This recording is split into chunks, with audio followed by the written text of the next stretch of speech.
अच्छा भाई, चलो चलो चलो चलो, लेक्चर नंबर 90 66।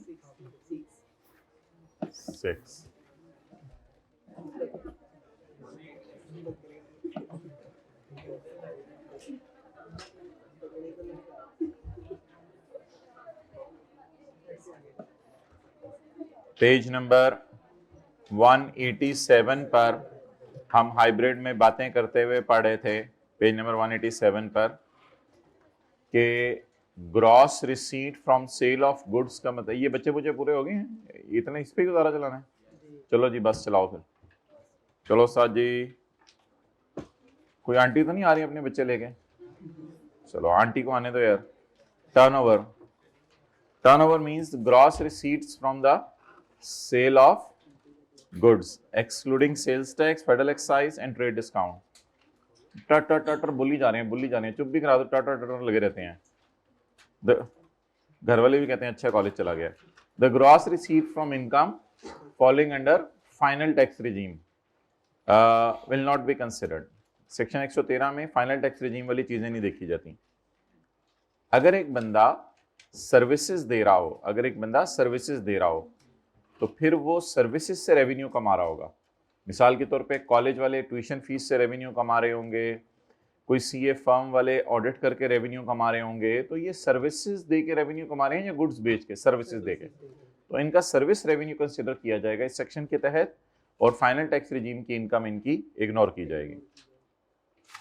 अच्छा जी, आराम से थोड़ा सा पलटे। अच्छा, पॉइंट नंबर बी, ये देखिए मेरे सफ़े पलटने की आवाज़ आती है? बिल्कुल नहीं आती, ये प्रोफेशनल तरीके से सफ़े पलट, जिंदगियां लगती हैं इसके लिए। पॉइंट नंबर सी, यार ये किताब दिखाना, मैं सफ़ा पलट के दिखाऊं। अभी भी देखें आप, ये देखिए।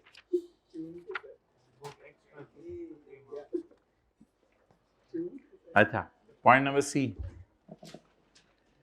कई लोग होते हैं जो एक ही वक्त में सेल ऑफ गुड्स भी कर रहे होते हैं और रेंडरिंग ऑफ सर्विसेज भी कर रहे होते हैं। कई लोग होते हैं जो एक ही वक्त में सेल ऑफ गुड्स भी कर रहे होते हैं और रेंडरिंग ऑफ सर्विसेज भी कर रहे होते हैं। इनको हाइब्रिड में कहते हैं execution of contract. Execution of contract. तो जो बंदा एक, इस तरह का नाम हमने पढ़ा था अदर सोर्स के चैप्टर में। हाँ, पता होगा कोई नहीं? यस, अच्छा पता होगा। Sale of goods and rendering of service. जी बिल्कुल, जी जी। तो जो बंदा एक ही वक्त में सेल ऑफ गुड्स और रेंडरिंग ऑफ सर्विसेज भी कर रहा हो, एक न्यूमेरिकल इंशाल्लाह आज हम करेंगे अभी क्लास के अंदर, और एक न्यूमेरिकल आज हम इंशाल्लाह 1:45 पे करेंगे, और एक न्यूमेरिकल इंशाल्लाह आपको फिर परसों कराया जाएगा। हमने वो प्लान कैंसिल कर दिया कि आपकी एक एक्स्ट्रा प्रॉपर क्लास रखी जाए, वो प्लान हमने कैंसिल कर दिया। तो पॉइंट नंबर सी, आज 1:45 पे इंशाल्लाह हम एक और बिजनेस का न्यूमेरिकल करेंगे, क्योंकि आज हमने आपको थ्योरी सोचा नहीं पढ़ानी, तो इस वजह से हम दोनों क्लासों में आज न्यूमेरिकल करेंगे। Point number C for monkey sitting, the cross receipts from the execution of, दोनों चुप रहो आप दोनों please. The gross receipts from the execution of contract, sale of goods and rendering of service करके जो आप पैसा कमा रहे हैं वो भी आपकी ग्रॉस रिसीट है।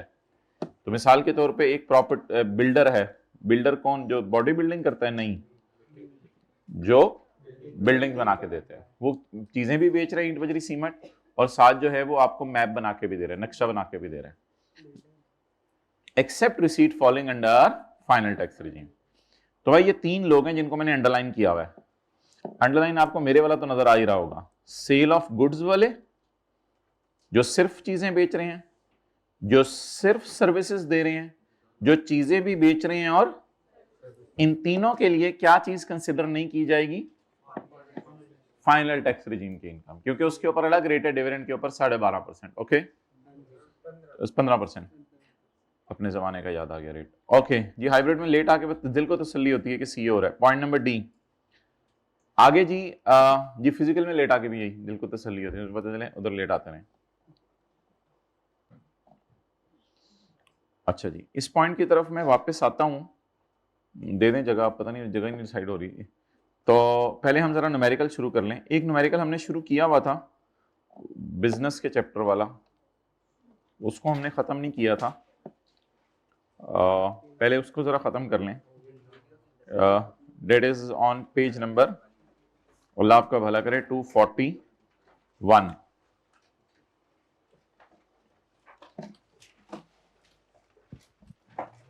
परसों शुरू किया था, परसों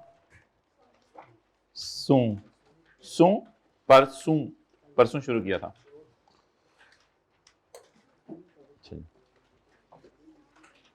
इसमें एक बड़ी मजे की एडजस्टमेंट पड़ी थी, जो पढ़ के हमारा मुंह जो है वो वाटर से भर गया था। वो मजे की एडजस्टमेंट में दोबारा पढ़ता हूं। एमी ने ओपन किया है, ये सफा एक ही दफा खोल लिया करें, पेज 241, कंट्रोल एफ लिख के 241 लिखा करें, सफा आ जाएगा। Amy has opened a sales office in Dubai. Amy ने दुबई में सेल्स ऑफिस खोला है। दुबई पाकिस्तान में है या बाहर है आजकल? बाहर है आजकल। इन दिस रिस्पेक्ट एक फर्नीचर है जिसकी कॉस्ट 8.5 लाख है और अकाउंटिंग बीवी 6.5 लाख है, जिसकी टैक्स की बीवी हमारे साल के शुरू में 6,10,000 है। अब मैंने ये डिस्कस किया था आपसे कि ये जो फर्नीचर है इसकी अकाउंटिंग डेप्रिसिएशन गिवन। जब भी एसेट बिके तो 4 चीजें हमारे जहन में आनी चाहिए। जब भी एसेट बिके कितनी चीजें हमारे जहन में आनी चाहिए? इस साल अकाउंटिंग वालों ने डेप्रिशिएट किया या नहीं किया, टैक्स वालों ने डेप्रिशिएट किया या नहीं किया, अकाउंटिंग वालों का गेन लॉस कितना है, टैक्स वालों का गेन लॉस कितना है। तो टैक्स वाले तो आपको पता है बेचने के साल में डेप्रिशिएट करते नहीं है, अकाउंटिंग डेप्रिसिएशन सवाल में गिवन नहीं। अकाउंटिंग वालों का गेन लॉस मैं निकालने लगा था कंसिडरेशन माइनस अकाउंटिंग वालों की बीवी। तो मुझे बाद में जाके एहसास हुआ कि अकाउंटिंग वालों ने तो इसको बेचा ही नहीं।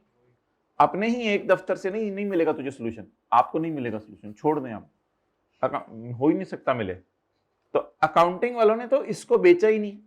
हाँ, टैक्स वालों की नजर में ये डिस्पोजल हुई है, लेकिन टैक्स वाले जो है जब कभी एसेट एक्सपोर्ट या शिफ्ट आउट ऑफ पाकिस्तान करते हैं तो टैक्स वाले ये कहते हैं कि ये asset shift out of Pakistan हो गया है, तो डेट्स वाई आप ऐसा करो कि इसकी कंसिडरेशन को काट के कॉस्ट लिख दो।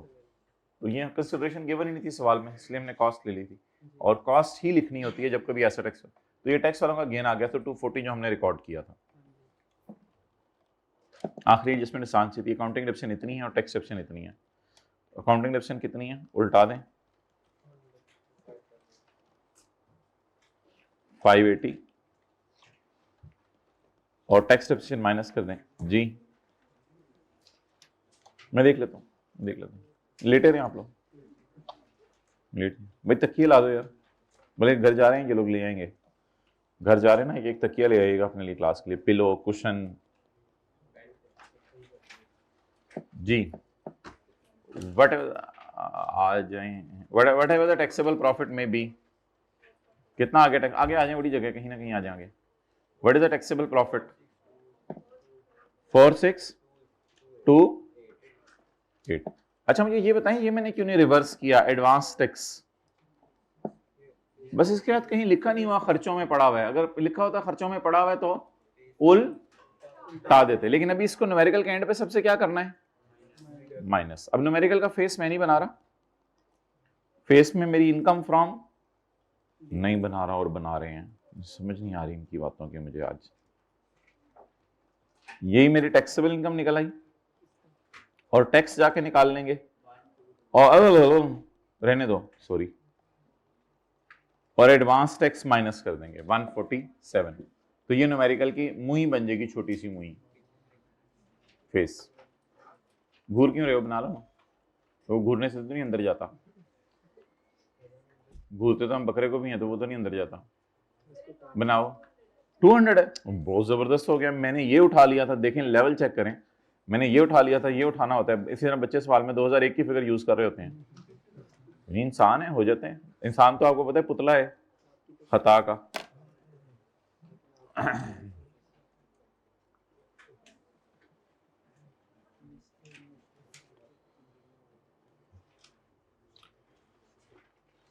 भाई दीवार और बेंच के साथ टेक ना लगाया करें, गिर सकती है किसी भी वक्त। शुक्रिया।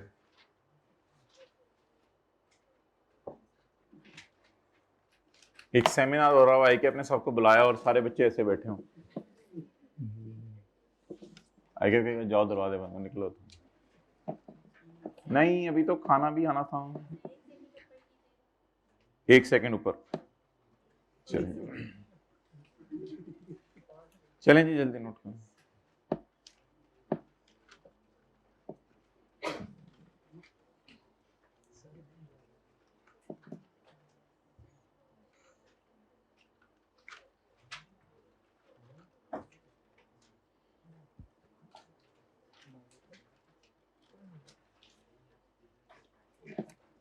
अच्छा जी टेस्ट का सवाल निकालते हैं। चैप्टर 18 क्वेश्चन नंबर कौन सा वाला था? क्वेश्चन नंबर ढूंढने, टेस्ट वाला। हाँ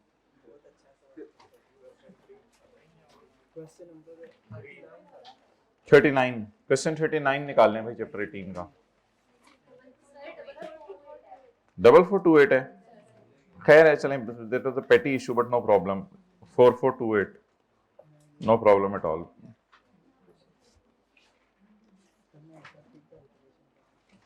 फोर 428 ये जिसने कैलकुलेट करवाया था वो आइंदा कैलकुलेट ना करवाया करे, वो ईद के बाद ही अब आए।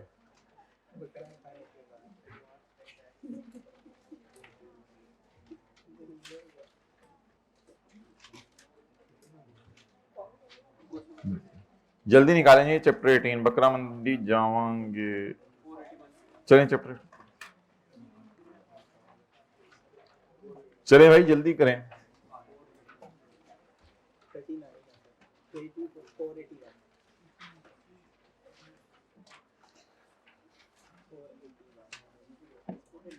साथ वाले को बता दें भाई बकरा मंडी जावांगे, बकरा लेके आवांगे, कुकर खाकर थक गए और ईद ते बकरा खावांगे। Page number 481। Tangi and company is an AOP. Tangi and company is an AOP engaged in the manufacturing of disposable products। ये क्या चक्कर है? डिस्पोजेबल प्रोडक्ट्स तो डिस्पोजेबल होती हैं, तो फिर ये बना क्यों रहे हैं? अच्छा यूज करेंगे डिस्पोजेबल को, हम तो डिस्पोज करते हैं डिस्पोजेबल को। फॉलोइंग इंफॉर्मेशन, अच्छा यूज करके डिस्पोज करते हैं। Following information has been extracted from AC's record for the year ended 30 June 2022। देखा लग रहा है ये सवाल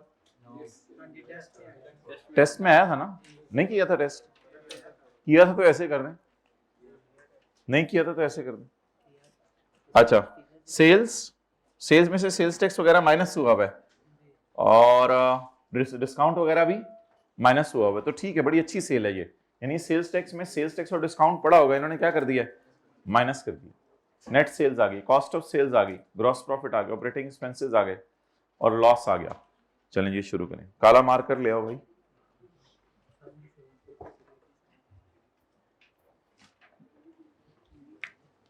working one, income from business, loss कितना है जी?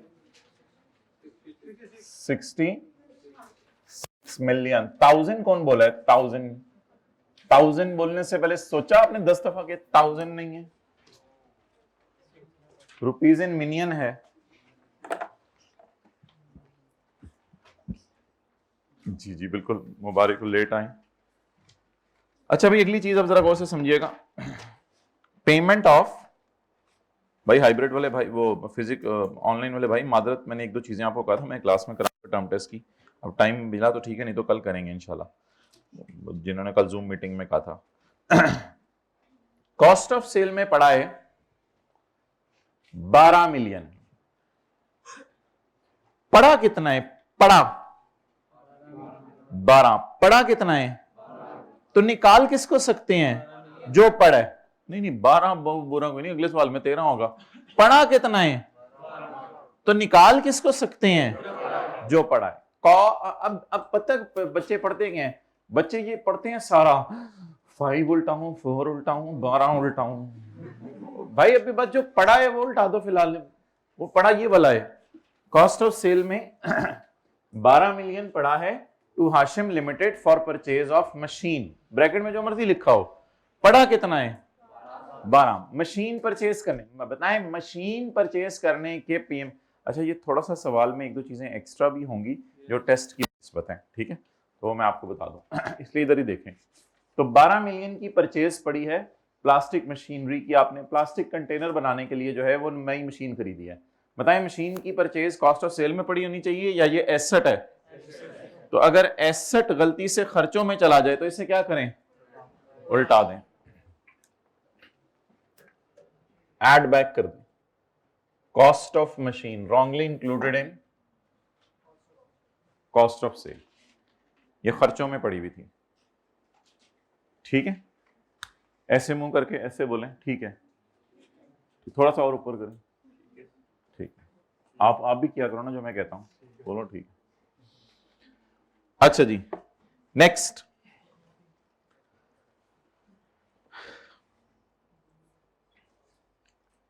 इसमें सेल्स टैक्स पड़ा हुआ है 2 मिलियन का।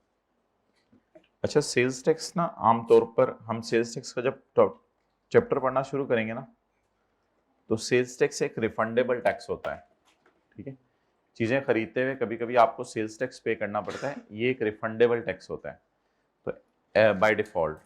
तो FR1 के अंदर आपने पढ़ा हुआ है, FR1 के अंदर आपने पढ़ा हुआ है कि रिफंडेबल टैक्सेस एसेट की कॉस्ट का पार्ट नहीं होते। अच्छा, ये मत सोचें कि मैंने अब 12 मिलियन उल्टाया, मुझे 12 माइनस 2 10 उल्टाना चाहिए था, पड़ा ही 12 है। उल्टाना तो इसी को है, लेकिन when I will start calculating cost for the purpose of charging depreciation, तो फिर my cost is not 12 because 2 मुझे हुकूमत से वापस मिल जाना है, तो माय रियल कॉस्ट इज 10।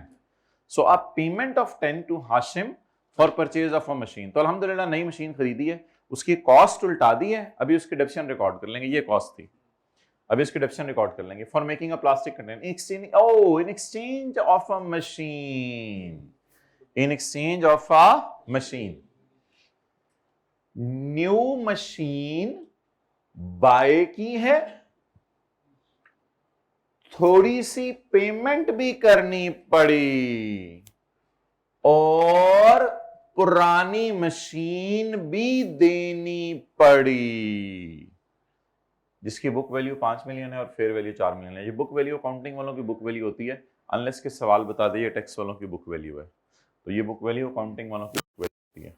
और नीचे जाके देखें, उसने वैसे बताया भी हुआ है, टैक्स वालों की बुक वैल्यू और अकाउंटिंग वालों की बुक वैल्यू बराबर है, वो इत्तफाकन बराबर है, लेकिन ये अकाउंटिंग वालों की बुक वैल्यू होती है अगर सवाल ना बताए तो, जिसकी बुक वैल्यू और फेयर वैल्यू इतनी है।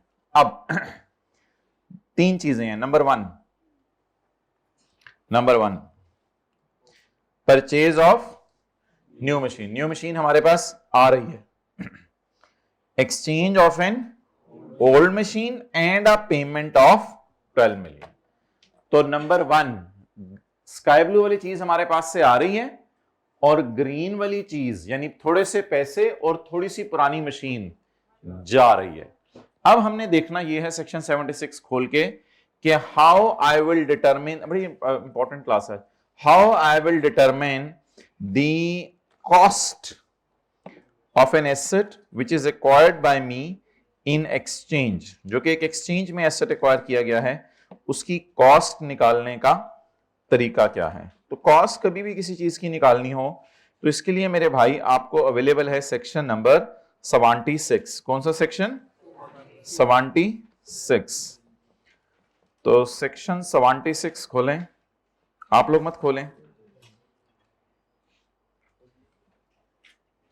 The cost of purchased new machine shall be sum of the total amount given for the machine 12 million, including the fair value of consideration, including the fair value of old machine given in kind. So the cost of new machine shall be sum of total amount given for the asset, that is 12 million सवाल में available है, plus the fair value of consideration in kind, plus including means plus। चलें जी,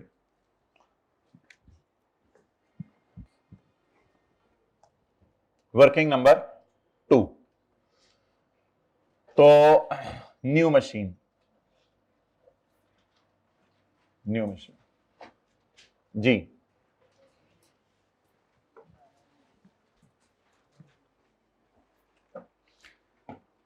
total amount given, total amount given,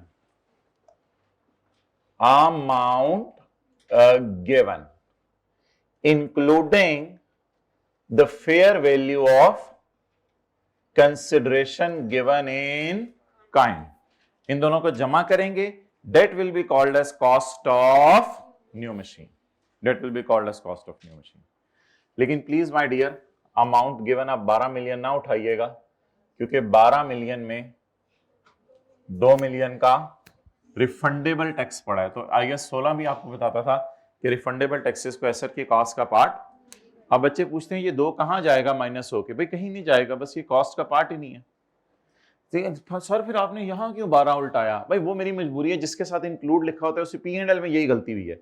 P&L में जो 12 पड़ा हुआ है उससे फारक करें, और P&L में जो हो गया वो हो गया। ये तो उल्टाना है, उल्टाने से मुराद है एरर रेक्टिफाई हो रही है। वो फिगर गलत थी तो मुझे क्या फर्क पड़ता है? जो भी फिगर पड़ी हुई है P&L में उसको उल्टाना होगा।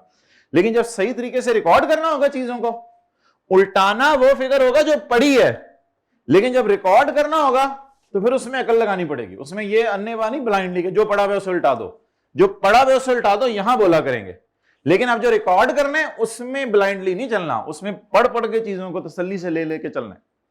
इसके साथ इंक्लूड लिखा हुआ था, इंक्लूड वाली को एज इट इज आंखें बंद करके मैंने उल्टा दिया। थोड़ी आंखें खोली जब 12 लिखने लगा तो इसको आंखें बंद करके मैंने उल्टा दिया 12 को। लेकिन अब आंखें नहीं बंद करनी, आप दिल की आंख भी खोल लेनी है। ओल्ड मशीन की बुक वैल्यू भी गिवन है अकाउंटिंग वालों की, उसे छोड़ें।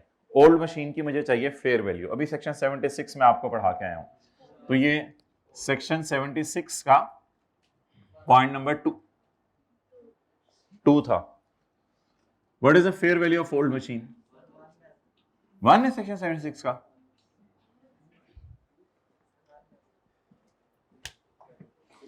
वन में ये नहीं लिखा हुआ था ये सेक्शन कॉस्ट निकालेगा? हाँ ये सेक्शन कॉस्ट जी। अच्छा जी, now it is the cost for the purpose of section 76 for determining depreciation। अल्हम्दुलिल्लाह तो मशीन के साथ न्यू लिखा हुआ है, जो पुरानी मशीन थी उसकी बात नहीं कर रहा, आप तो इसको डेप्रिशिएट करना है। तो अब इसकी डिप्शन वगैरह निकालें। इनिशियल अलाउंस, इनिशियल अलाउंस होता है एट द रेट ऑफ 25%। बस पॉइंट के बाद एक ही डिजिट यूज करवाइएगा। ये कैलकुलेटर किस लिए रखा हुआ है? मैंने कहा सिर्फ बरकत के लिए आप लोग लाते हैं कैलकुलेटर। कैलकुलेटर किस लिए लाते हैं? बरकत के लिए। 3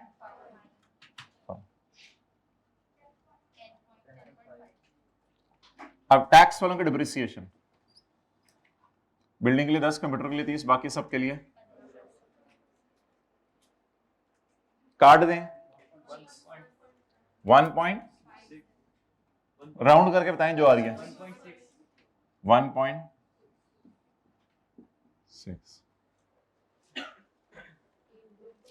क्या करना है इस बीवी को? क्या करना है इस बीवी को?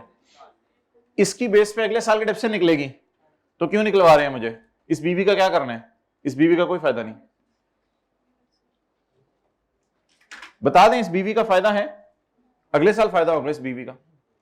अगले साल की डिप्शन निकालनी है तो निकाल लें, टाइम जाया किया करें पेपर में।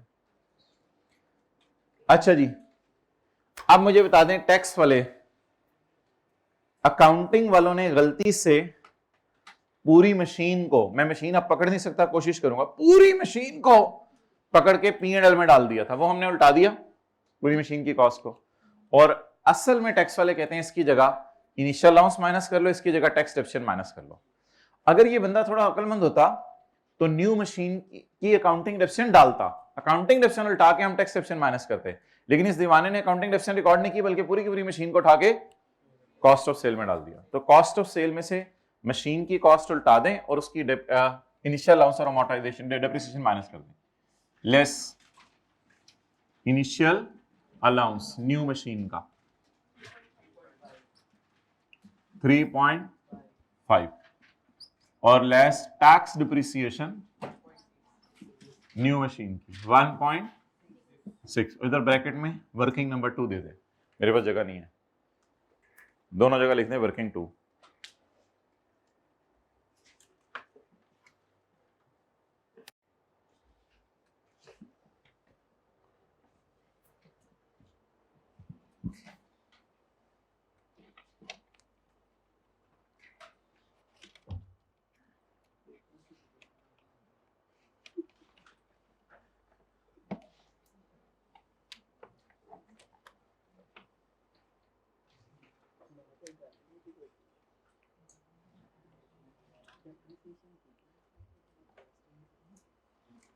इनकंसिस्टेंसी रिमूव कर दो लफ्ज। ओके जी, चलें आगे। अब ये जो मशीन डिस्पोज हुई है, ओल्ड मशीन जिससे हमने बेचा है, इसके बारे में मैक्सिमम कितनी इंफॉर्मेशन गिवन हो सकती है? मैक्सिमम बोले ना, मैक्सिमम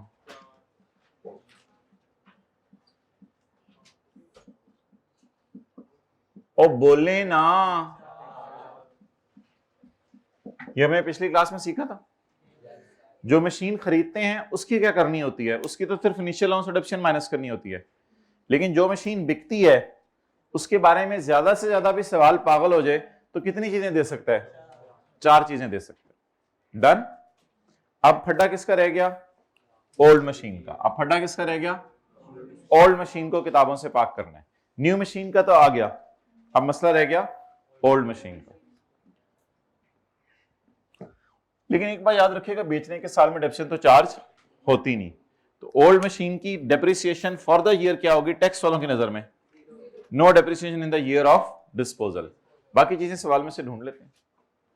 और अल्हम्दुलिल्लाह आपको पता है, देखें इधर ये वाली फिगर उल्टाएंगे और ये माइनस करेंगे, फिर ये वाली उल्टा के ये रिकॉर्ड करेंगे। ऐसे ही होता है ना, अकाउंटिंग डेप्रिसिएशन उल्टा के टैक्स डेप्रिसिएशन माइनस कर देंगे ओल्ड मशीन की, और अकाउंटिंग गेन लॉस उल्टा के टैक्स गेन लॉस रिकॉर्ड कर देंगे। ये चारों चीजें ढूंढ लेते हैं सवाल में।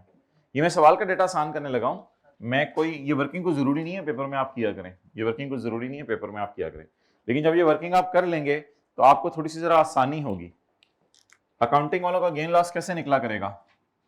कॉन्सिडरेशन माइनस अकाउंटिंग वालों की WDV। और टैक्स वालों का गेन लॉस कैसे निकला करेगा? कॉन्सिडरेशन माइनस टैक्स वालों की WDV। ये अकाउंटिंग वालों का गेन लॉस, मेरे पास जगह नहीं थी वरना मैं इधर माइनस नीचे लग देता। इस तरह निकला करेगा, यहां तक नोट करें। तो ये 4 चीजें मुझे चाहिए जब कभी कोई एसेट बिक जाए। कॉन्सिडरेशन माइनस अकाउंटिंग वालों की WDV। चलें जी,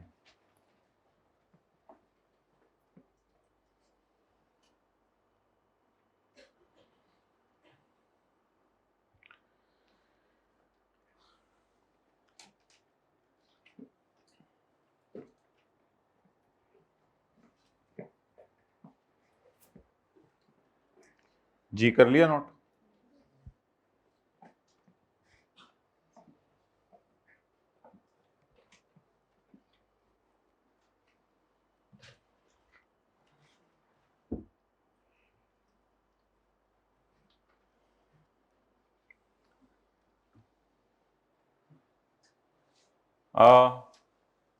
payment of 12 million to Hashim limited. बताएं कॉस्ट ऑफ सेल में पेमेंट पड़ी होनी चाहिए या कॉस्ट ऑफ सेल में डेप्रिसिएशन पड़ी होनी चाहिए? डेप्रिसिएशन। पेमेंट को उल्टा दिया मैंने 12 को, नई मशीन खरीदी है। अब नई मशीन जो मैंने खरीदी है उसकी कॉस्ट 12 है या 12 माइनस 2? 12 माइनस 2 10, 10 जमा 4। अच्छा जी, having a book value and market value of 5 million and 4 million. तो बता दें जी बुक वैल्यू क्या है? 4 मिलियन। किस 4 million 5 million? 5 million. Book value क्या है? 5 मिलियन। किसकी बुक वैल्यू? अकाउंटिंग वालों की book value. Done. And having a fair value of 4 million. अच्छा मुझे ये बताएं, जब कभी एसेट बिकता है, जब कभी एसेट बिकता है तो अकाउंटिंग की क्लास में सर बनाते हैं। अकाउंटिंग के सर जहन में लेके आए, थोड़ा और जहन में लाएं। ठीक है, अकाउंटिंग के सर क्लास में बनाते हैं डिस्पोजल अकाउंट। डिस्पोजल अकाउंट में यहां लिखते हैं वो एसेट जिसको हम WDV कहते हैं, अकाउंटिंग वालों की WDV, और यहां लिखते हैं वो कॉन्सिडर। तो एक ही बात होती है, वो तो कैश लिखते होंगे मेरे ख्याल से, तो अकाउंटिंग के टीचर जहां कैश लिखते हैं, लेकिन हम लोग यहाँ कॉन्सिडरेशन लिखते हैं, और यहां हम अकाउंटिंग वालों की बीवी लिखते हैं, हम एसेट की बुक वैल्यू। इस तरह हम भी गेन लॉस निकाल लेते हैं, वो भी इसी तरह निकालते हैं। लेकिन आमतौर पे अब एसेट एक्सचेंज हो रहा है, जब एसेट एक्सचेंज हो रहा है तो बिका तो बाजार में है नहीं, तो भाई बात क्यों नहीं सुन रहे आप सेकंड क्लास रो में? जब एसेट आप ही को कह रहा हूं, जब एसेट एक्सचेंज हो रहा है तो बाजार में बिक तो रहा नहीं, तो फिर कॉन्सिडरेशन को आप अकल लगाएं, फेयर वैल्यू लिया करेंगे ना, और क्या लिया करेंगे? फिर कितने का बिका? अब कहोगे बेचा ही नहीं। क्यों नहीं बेचा भाई? वो तो दे के नई चीज ले आए हैं, लेकिन इसका डिस्पोजल अकाउंट तो बनाना है। तो डिस्पोजल अकाउंट में बताएं what will be the fair value of, sorry, what will be the consideration of old. बस समझ लें फेयर वैल्यू का बिक गया, समझ लें फेयर वैल्यू का बिक गया। तो इस तरह हम किया करेंगे। यहां आप कंसिडरेशन की जगह क्या लिख लें बेहतर है, क्योंकि बाजार में इन रियल बिका है या रियलिटी में बिका ही नहीं, बिका ही नहीं, बल्कि दे के नया एसेट खरीद लिया है। तो सॉर्ट ऑफ समझ लें कितने का बिक गया है? Fair value. और आमतौर पे तो फिर चीजें बाजार में फेयर वैल्यू की ही बिकती हैं, आमतौर में भी तो चीजें बाजार में फेयर वैल्यू की बिकती हैं। अल्हम्दुलिल्लाह जी, अकाउंटिंग वालों का गेन निकलने की तरफ चीजें जा रही हैं। अकाउंटिंग वालों का कितना आ गया लॉस? तो अकाउंटिंग वालों ने कितना लॉस रिकॉर्ड किया हुआ है? 1, -1 ना लिखें, बस 1 का लॉस। डन? बताएं। तो अकाउंटिंग वालों की बीवी गिवन थी और फेयर वैल्यू गिवन थी। अल्लाह का शुक्र है इन दोनों को सामने रख के मैंने क्या निकाल लिया? अकाउंटिंग वालों का गेन लॉस। आगे चलें।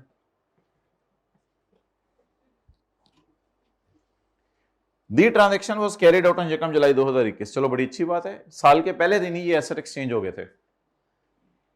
ओल्ड मशीन हमने खरीदी थी काफी पुरानी, 2020 की खरीदी हुई है। अभी तो हम खड़े हैं 2022 में, अभी हम खड़े हैं 2022 में। ओल्ड मशीन तो काफी पुरानी खरीदी हुई है, 2020 के साल की।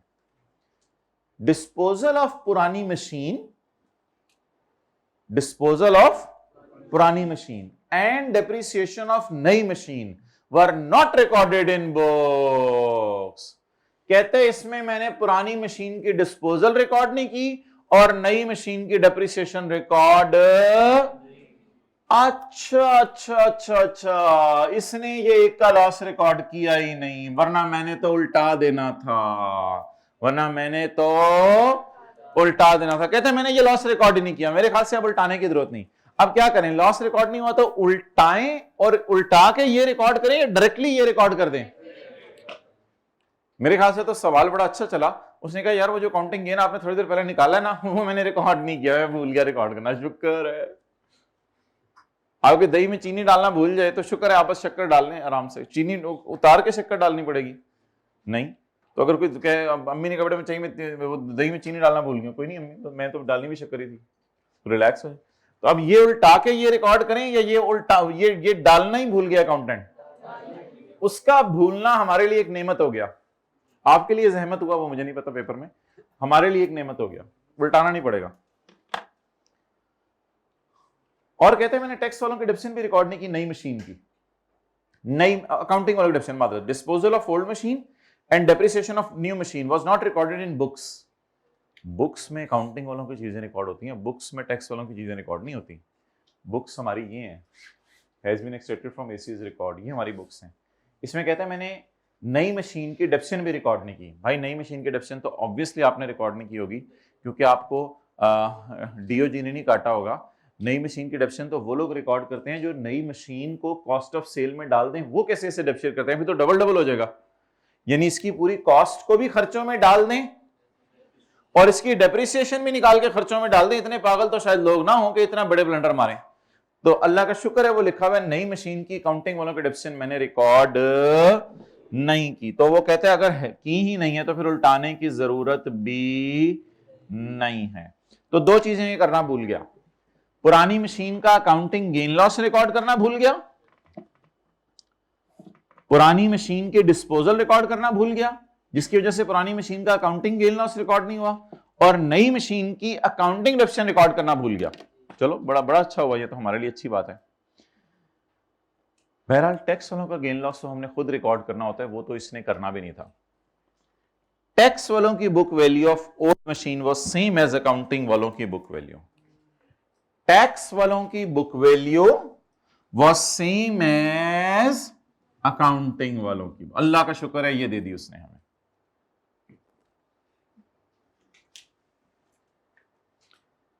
ये वैसे उसको देनी नहीं चाहिए थी, उसे चाहिए था कि ओल्ड मशीन की ना कॉस्ट देता। Old machine was purchased on 1 January 2020 for rupees इतने।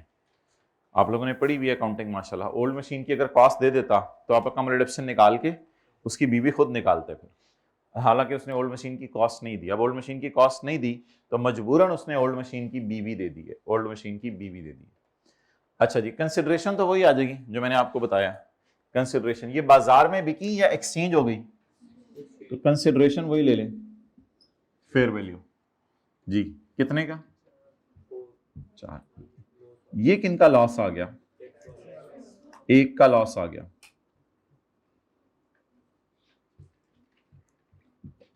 एक का लॉस। अच्छा जी, अब अकाउंटिंग डेप्शन तो सवाल में अवेलेबल नहीं है। अब क्या करें? नंबर 1, अकाउंटिंग डेप्शन उल्टा के टैक्स डेप्रिसिएशन माइनस कर दें। असल में मेरी बात करने का मकसद ये है कि ये फॉर्मेट अगर पहले से बना होगा ना तो वहां अंग्रेजियां पढ़ के परेशान नहीं होंगे, ये क्या फिगर आ गई, इसको क्या करना है, ये कहां लेके जानी है, तो इस तरह परेशान नहीं होंगे अगर ये फॉर्मेट पहले से बना होगा। तो इसलिए हमने एक सवाल कर लिया हुआ था कि टेस्ट में आपको मसला ना होता। अच्छा तो इसलिए मेरे भाई अब मुझे ये बता दें, इसी यही एडजस्टमेंट आई थी ना टेस्ट में? आसान करके आई थी ये आई थी, पता नहीं आसान करके आई थी, जैसे भी आई थी। अच्छा चलें, अकाउंटिंग वालों के डेप्शन उल्टा के टैक्स वालों के डेप्शन माइनस कर दें। और अकाउंटिंग वालों का गेन लॉस क्यों ना उल्टाऊं? Disposal of old machine were not recorded in books. Accounting वालों का गेन लॉस उसने रिकॉर्ड नहीं किया। अब किसके वाला गेन लॉस रह गया? इसको क्या करें? टैक्स वालों का लॉस रिकॉर्ड किस साइन के साथ करते हैं? Tax loss on disposal less. Working का रेफरेंस भी दे दीजिएगा, वर्किंग नंबर 3। सही है?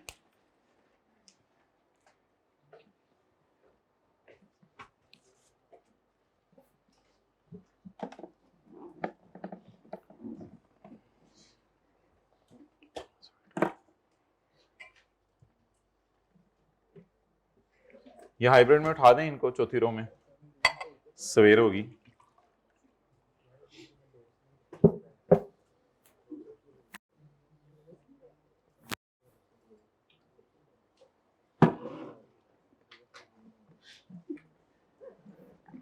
चलें जी, आखिरी दफा खत्मी वर्जन आ रहा है इस एडजस्टमेंट का, और आइंदा इनकी रिवीजन भी है और पास पेपर्स में, ताकि आपको चीजें क्लियर हो जाए।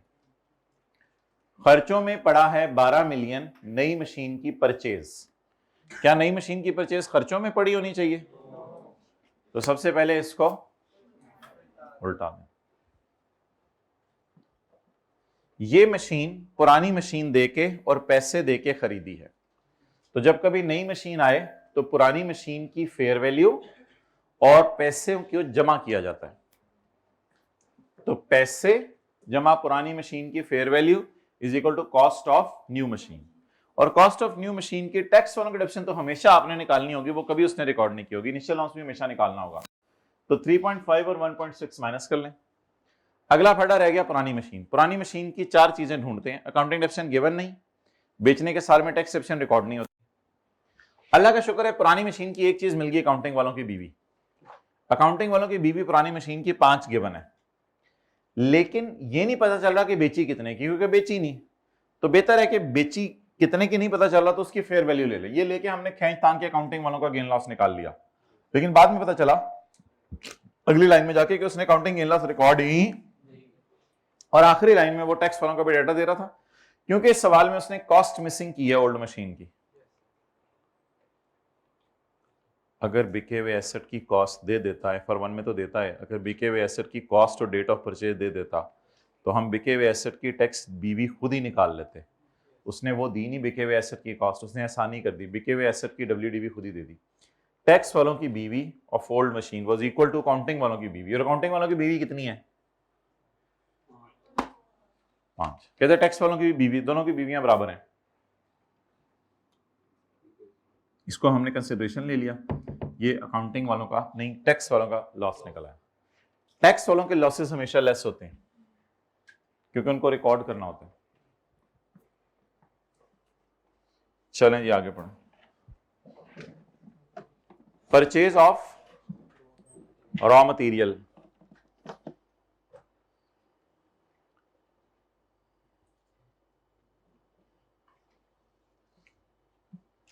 सेक्शन 21 में हमने पढ़ा था या हमने तुमने पढ़ा था सेक्शन 21 के अंदर पेज नंबर 154 पर के disallowance in respect of purchase of raw material finish goods will be up to 20% of purchase. लेकिन हमने उसका एक हल निकाल लिया था। हमने उसका हल ये निकाला था कि हम जो है वो एक वर्किंग कर लिया करेंगे। हम क्या कर लिया करेंगे? एक वर्किंग कर लिया करेंगे। वर्किंग की हेडिंग हुआ करेगी परचेज नॉट अलाउड। वर्किंग की हेडिंग क्या हुआ करेगी? Purchase not allowed.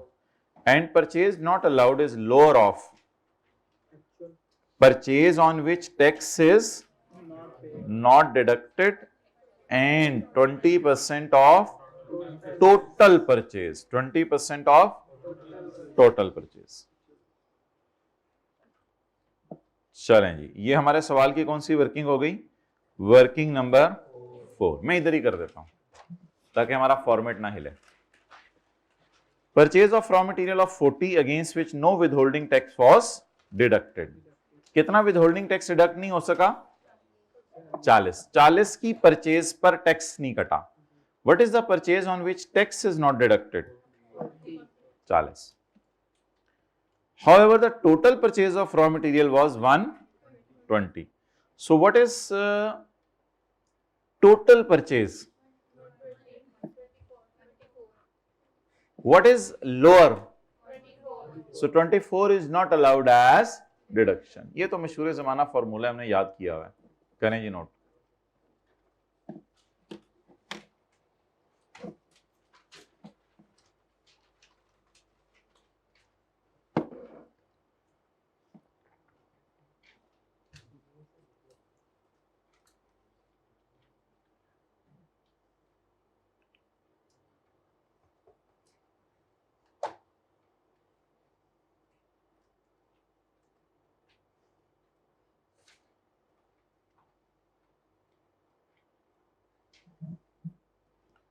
ओके आप बताएं जी, which is purchase not allowed? 24। Add back कर दें purchase not allowed. Working number 4 कितनी? 24।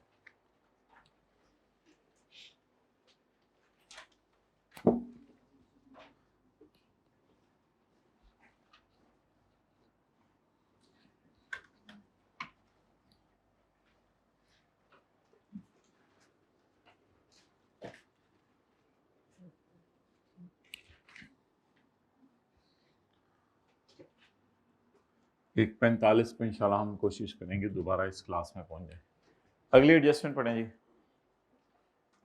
अगली एडजस्टमेंट, ऐसे मुंह ना बनाया करें प्लीज। मैं आपको ये नहीं कह रहा मेरे घर के लिए 1 किलो चीनी ले आए। क्लोजिंग स्टॉक फिनिश गुड्स का इंक्लूड है 18 पे, इंक्लूड है 18 पे। Due to heavy rain, due to heavy rain the goods were damaged and it is expected to fetch 12 million only. और ये उम्मीद की जा रही है कि ये सिर्फ कितना देके जाएंगे? स्टॉक को किस पे रखा जाता है? कॉस्ट पे या लोअर ऑफ कॉस्ट एंड रवि पे? अब इंक्लूड किस पे है? इंक्लूड के साथ तो 18 लिखा हुआ है, इंक्लूड किस पे है? पढ़ा किस पे होना चाहिए? अब एक तो झटका तरीका शॉर्टकट कि 6 का लॉस रिकॉर्ड कर लें, 6 माइनस कर दें, 6 माइनस कर दें। पढ़ा किस पे हुए? पढ़ा किस पे होना चाहिए? नुकसान कितना आया 6, फ्लड की वजह से नुकसान, हैवी रेन की वजह से नुकसान आ गया, तो 6 का लॉस रिकॉर्ड कर दें, माइनस कर लें। ठीक है, दूसरा तरीका थोड़ा लंबा है, वो भी समझ लें।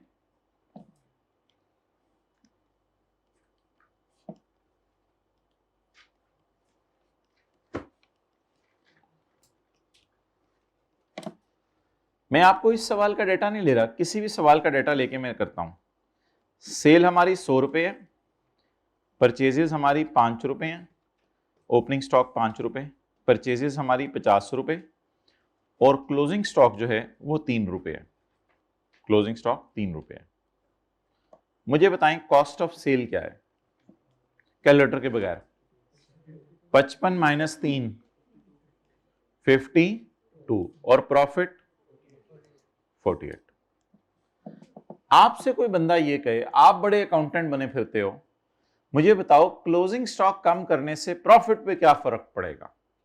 क्लोजिंग स्टॉक कम करने से प्रॉफिट पे क्या फर्क पड़ेगा? वो आपसे रिलेशन पूछ रहे हैं। कहते हैं मुझे बताओ क्लोजिंग स्टॉक कम करने से प्रॉफिट पे क्या फर्क पड़ेगा? तो आप साइड पे होके ना मुंह करके एक सफा पकड़ के चेक कर लीजिएगा। अच्छा एनू 100 ही रख लो, एनू 5 ही रख लो, एनू थोड़ा जिहा घट कर दो, 3 तू 1 ते लै जाओ, चलो ट्राई करनी है ना, ट्राई करनी है। नहीं यार 2.9 कर ले, चल ठीक है, घट ही करना है ना, 2.9 कर ले, और थोड़ा जिहा घट करके वेख ले, चल 2 घट कर ले। जी अब आप बताएं 5 जमा 50 minus 1 54, 100 minus 54, hence proved E is equal to MC square. If we reduce the closing stock, our profit will reduce as well. तो closing stock कम होने से profit, बस ये बात लिख लें आप आज, डेरिवेशन छोड़ें फॉर्मूले की, वो अकाउंटिंग के टीचर से कभी सीख लीजिएगा फॉर्मूला डिराइव कैसे हुआ है। आज हमारे पे आप एतमाद करके ये बात लिख लें, क्लोजिंग स्टॉक जिंदगी में अगर कभी कम होंगे तो उससे प्रॉफिट कम होंगे।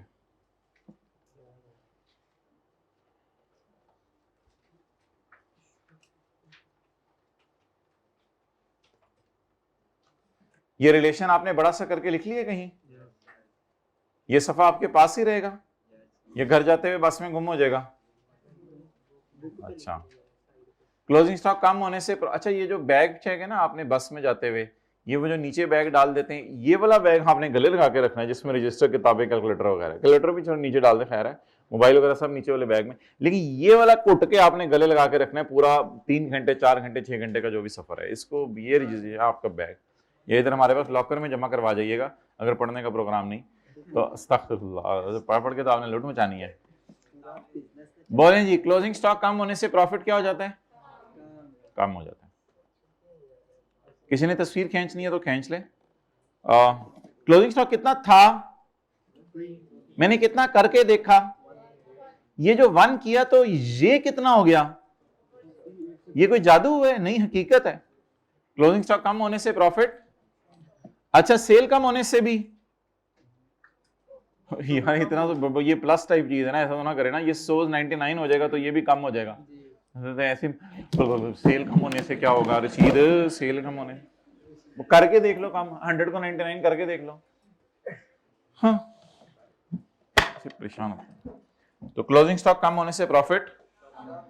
अब मैं ये एडजस्टमेंट पोस्ट करने के आपको 2 तरीके बता रहा हूं। तरीका नंबर 1, 18 से 12 पे लेके जाने तो 6 रुपए का एनआरबी लॉस आएगा जो काउंटिंग वालों ने रिकॉर्ड नहीं किया, आप उसको रिकॉर्ड, लॉसेस रिकॉर्ड करने से प्रॉफिट कम होते हैं। लेकिन मैं ये मेथोडोलॉजी नहीं यूज करा, मैं नई चीज बता रहा हूं आपको। क्लोजिंग स्टॉक क्या हो गया, इससे प्रॉफिट क्या कर दे? चलें जी 6 माइनस करें न्यूमेरिकल के फेस पे, ऐसे ना देखा करें ना, प्यार से देखा करें। मैंने आपको एक स्टूडेंट की बात बताई थी कल, नहीं वो FR2 वालों को बताई थी। अच्छा बता देता हूं मैंने कहा क्लोजिंग स्टॉक कम होने से, हाँ बताएं, हमारी भी कभी बात 6 साल बाद किसी को बताएंगे।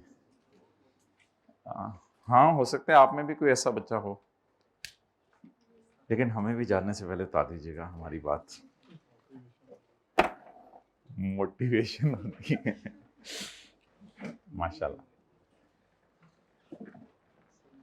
बहरहाल FAR 2 की क्लास में एक स्टूडेंट, बहुत पुरानी बात है, कुछ 7-8 साल, जो बस पूरी क्लास में ना ऐसे बैठ के क्लास में जो मर्जी जितना मर्जी हैवी कॉन्सेप्ट हो, चेहरा और बदन ऐसे रिलैक्स रखा हुआ है,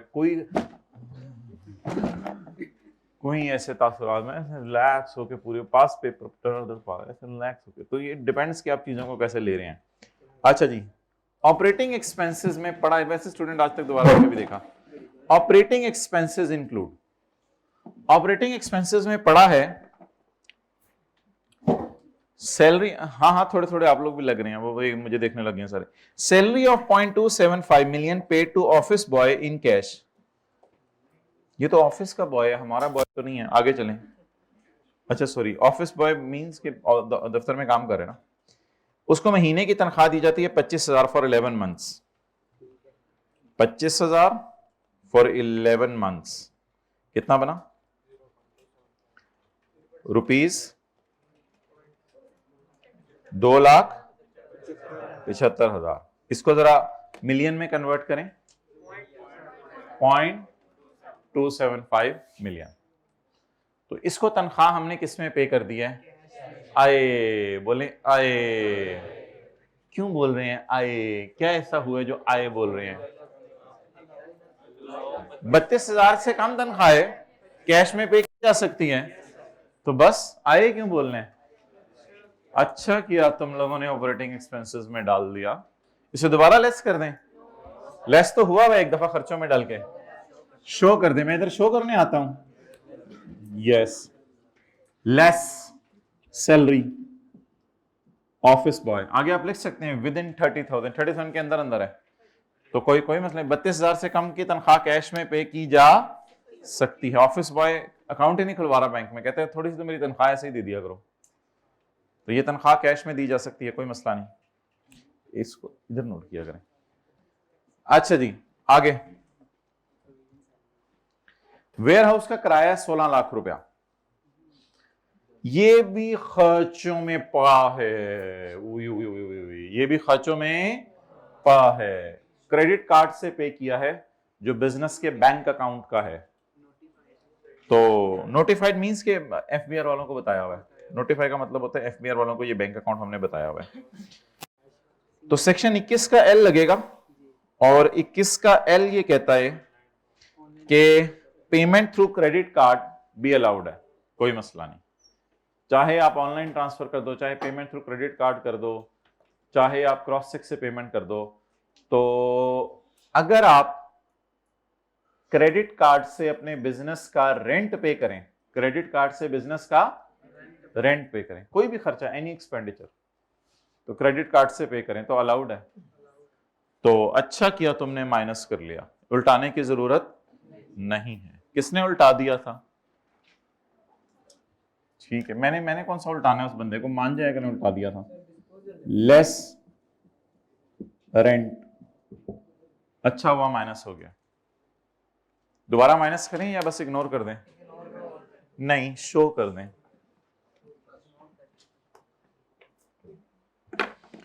बैड डेट 28 लाख का है, return of against receivable from a customer on his insolvency. Customer पैसे लेके भाग गए, इंसॉल्वेंट हो गया, बैंक ने उसे बैंक करप्ट डिक्लेयर कर दिया, कस्टमर 28 लाख लेके भाग गया। अकाउंटिंग वालों ने कितना राइट ऑफ किया है? Return of against receivables 2 point. अब क्या एज्यूम करूं, टैक्स वालों ने इसमें से कितना अलाउ किया? बैड डेट में याद है अभी रिकवरी नहीं हुई, सॉरी ऐसे याद करना चाहिए, अभी रिकवरी नहीं हुई, अभी से लेके भागे। अकाउंटिंग वालों की नजर में कितना लेके भागे? 2.8। टैक्स वाले इस 2.8 को कब माइनस करने देंगे? जब 4 शराइत रिकवरी हो जाओ।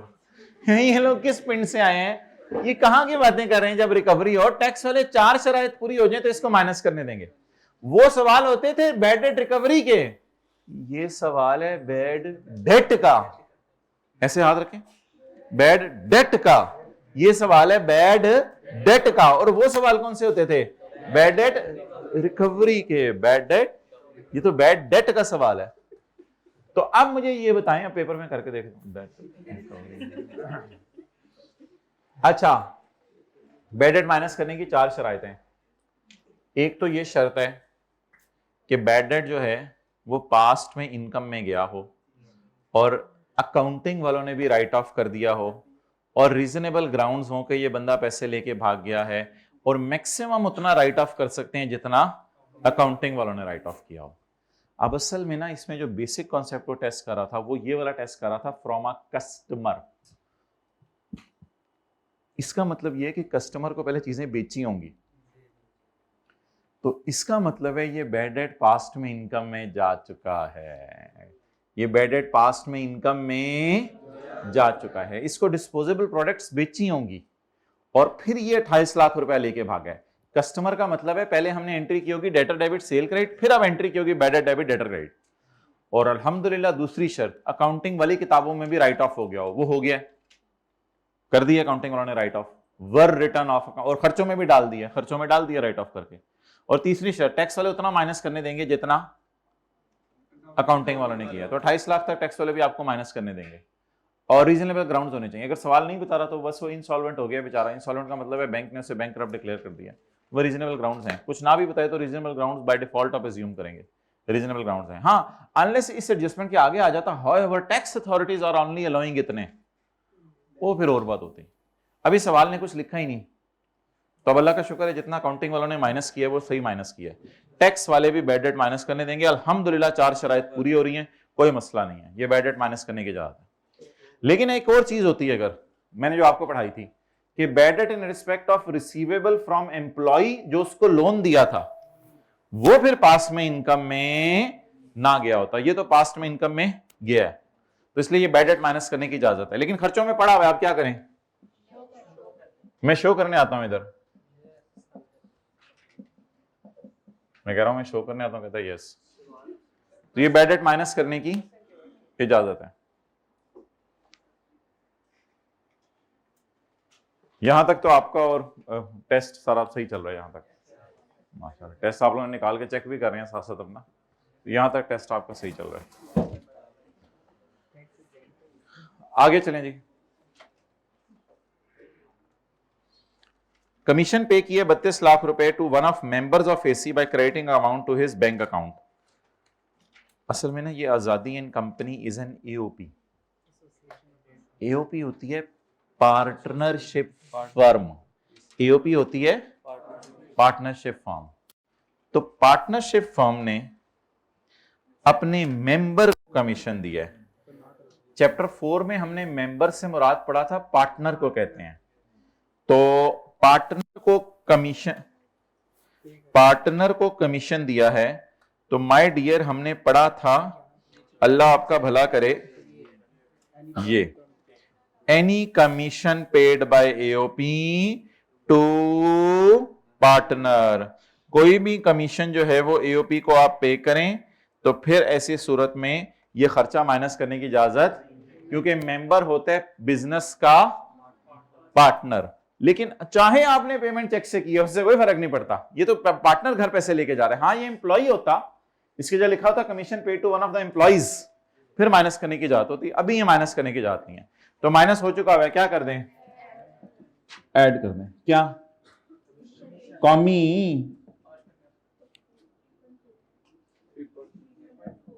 3 पॉइंट सेक्शन 21 का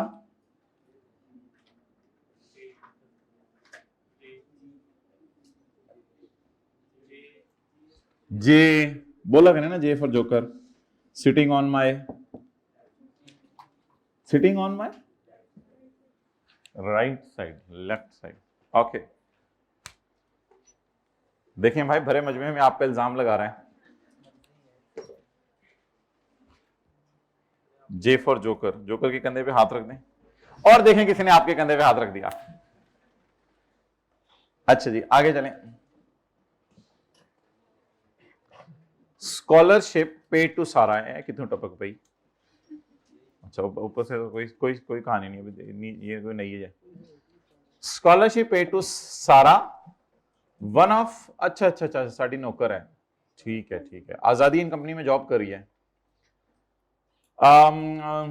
फॉर हायर स्टडीज, तू पढ़ी लिखी नहीं लगती, तो पढ़ के आ वड्डा वाला, higher studies in accordance with the terms of employment. तो ठीक है, ये बिजनेस का नॉर्मल खर्चा है। सेक्शन 21 में कहीं मना किया गया कि स्टाफ को अगर आप हायर स्टडीज पे भेजें? नहीं, सेक्शन 21 में तो टैक्सेस नॉट अलाउड हैं, पेमेंट्स पे टैक्स नहीं काटा, वो पेमेंट्स नॉट अलाउड हैं।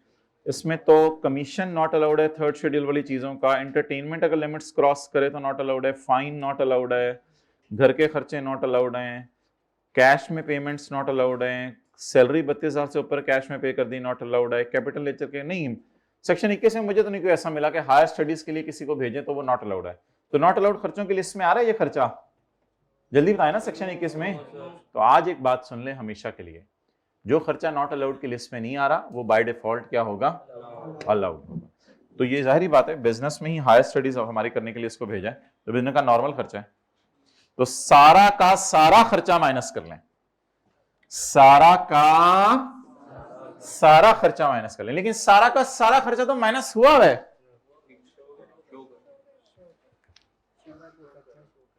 सारा का सारा खर्चा तो माइनस हुआ है, तो फिर क्या करें?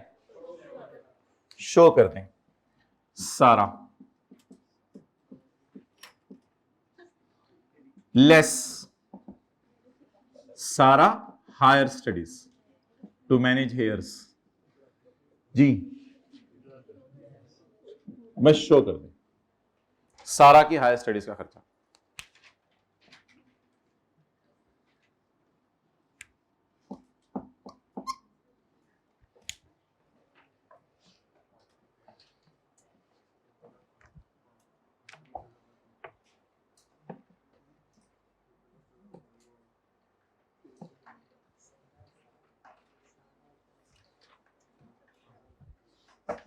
ओके, आगे चलें।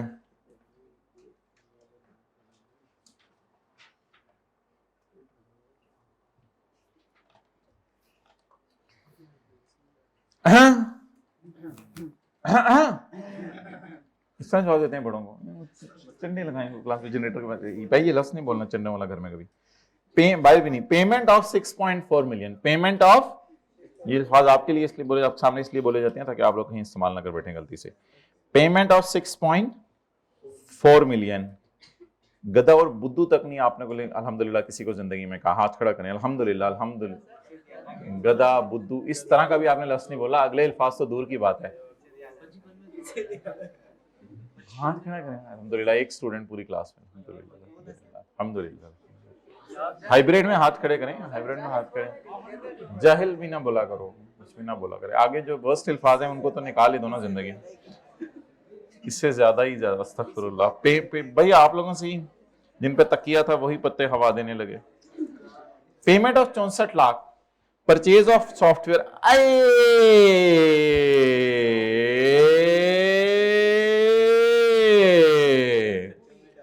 सॉफ्टवेयर का खरीदना खर्चों में डाल दिया है। इसको ये इस अकाउंटेंट को ऑब्वियसली कुत्ते ने काट, दियो जी ने बाइट किया हुआ। हाँ, प्रोफेशनल स्टडीज डूइंग सो ये he's being cut by someone। तो ये अन्य वाह एसेट्स को किस में डाल रहे हैं? खर्चों में। एसेट्स को किस में डाल रहे हैं? खर्चों में। दैट इज नॉट मुनासिब, सॉरी। तो पहले इसको उल्टा दें, कितने पर एड सॉफ्टवेयर की कॉस्ट 6.4,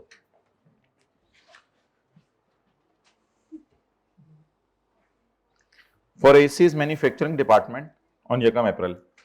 खरीदा है हमारा साल खत्म होने से 3 महीने पहले।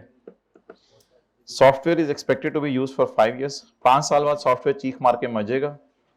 Although the software is available for use from the date of purchase. वैसे तो सॉफ्टवेयर अवेलेबल फॉर यूज है, सॉफ्टवेयर के 1 अप्रैल से ही कह रहे हैं थोड़ा थोड़ा मुझे चलाओ, मुझे तो चलाओ ना। वैसे तो लगा हुआ 1 अप्रैल से कि मुझे चला लो, लेकिन हमने इसको चलाना शुरू किया अगले साल।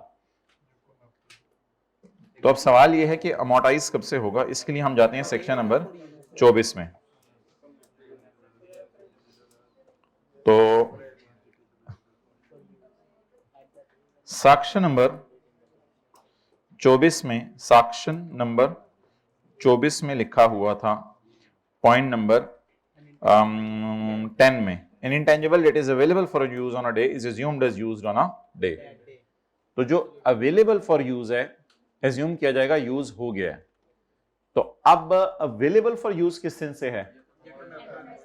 जकम अप्रैल से. तो इसका डिले ना करें अमोर्टाइजेशन, जकम अप्रैल से अमोर्टाइज करना शुरू कर दें.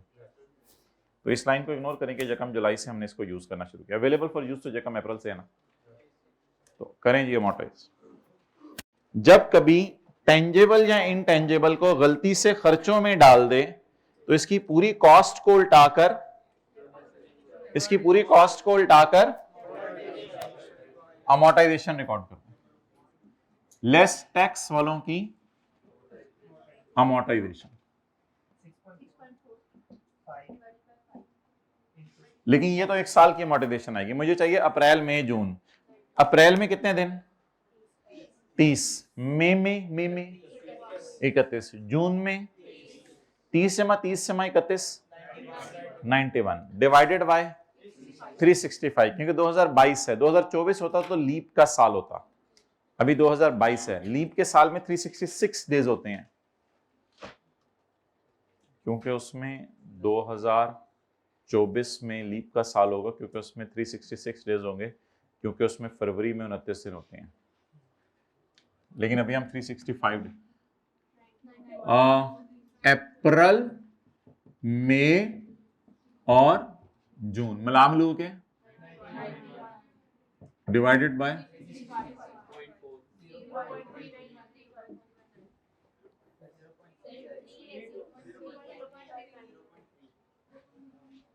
एक बंदे ने बता दिया ना, थोड़ा सा टाइम लगता है लिख के मिटाने पे. अब रिक्शे वाले को कह दिया राइट मुड़े, तो वो पीछे देख रहा है कि गाड़ी आ रही है नहीं. आप पीछे मोड़ मैं क्या नहीं गली लंघी तो. और दीवाने मैं चला रहे 10 साल तो रिक्शा में पिछू वेख लैन दे. जो गड्डी ठुकनी है तीनों पहले ठुकनी है, मैं आगे बैठे. हाँ थोड़ा सा जरा लोगों को क्वेश्चन दिया करें, और करा लें, और जो और भी करवाना करवा लें. चलें आगे.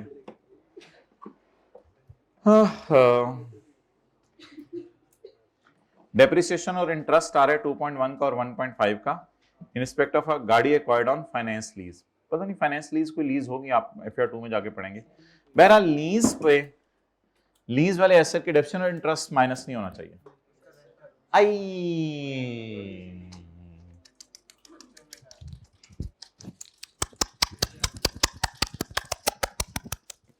ये खर्चों में पड़ा है. खर्चों में डेप्रिसिएशन इंटरेस्ट होना चाहिए, या टैक्स वाले इसकी जगह रेंट माइनस करने देंगे? टैक्स वाले इसकी जगह रेंट माइनस करने देंगे. तो उल्टा दें. 2-3 बंदों को चाहिए मुझे जरा उल्टाने के लिए. हम गाय को उल्टाने लगे हैं या ऊंट को उल्टाने लगे हैं? बकरे को उल्टाने लगे हैं. मुर्गी तक उल्टा नहीं सकते, बकरे को उल्टाने लगे हैं. Sorry if it hurt someone, but it was intentional. Accounting depreciation और इंटरेस्ट उल्टा दे.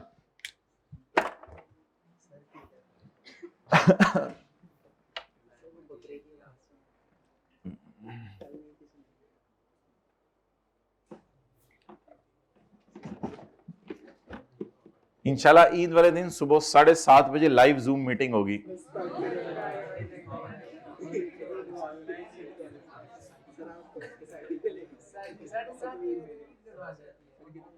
अच्छा जी, वीडियो ऑन के साथ, और आप लोग बताएंगे आप क्या कर रहे हैं उस वक्त. अच्छा जी,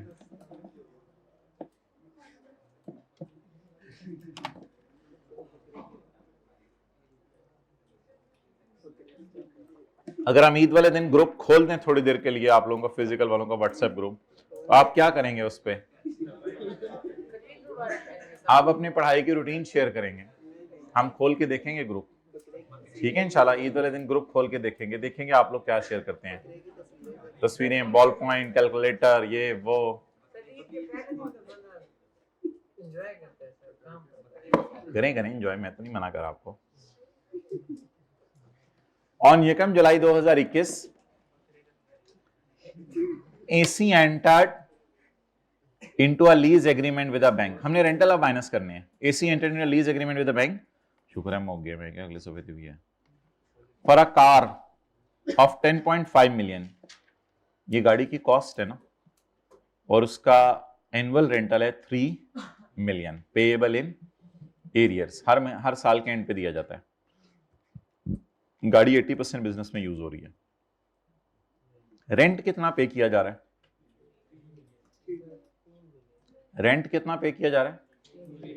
3 मिलियन। गाड़ी की कॉस्ट कितनी है?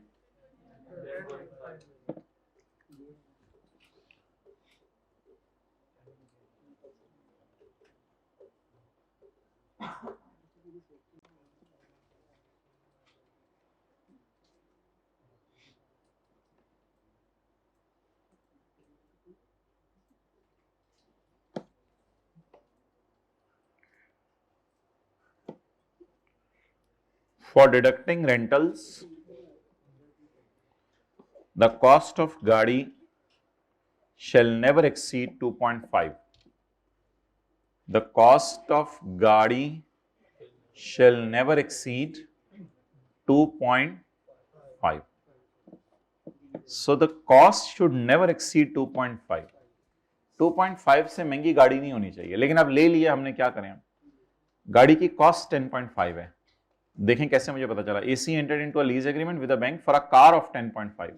गाड़ी 10.5 की है, उसका किराया तो सिर्फ 3 है ना, गाड़ी का किराया तो कम होता है, गाड़ी 10.5 की है। अब लॉ मेकर कह रहे हैं गाड़ी 2.5 से सस्ती होनी चाहिए थी जो आप किराए पे लो, मैंने 2.5 से महंगी ले लिया, मैंने 10.5 की गाड़ी किराए पे ले लिया। अब 3 किराया है 10.5 की गाड़ी का, तो मेरे कैलकुलेटर बताओ 2.5 की गाड़ी का किराया। कहते हैं वो थोड़ा सा होगा। अगर 3 किराया है 10.5 वाली गाड़ी का, तो मेरे कैलकुलेटर बताओ 2.5 वाली अगर मेरी गाड़ी होती तो उसका किराया कहता है, कहता है फिर 3 ना होता, फिर तो 3 का बहुत छोटा सा हिस्सा होता, 0.7। ऑब्वियसली ये 80% आगे बिजनेस में यूज हो रहा है, तो पूरा रेंट तो माइनस करने की इजाजत। यार कॉन्सेप्ट तो पूरा ऑलरेडी नहीं, अगर बता दिया करें फिर क्या हुआ था, तो करा लें जो करने। हाँ बताएं क्या का 0.7।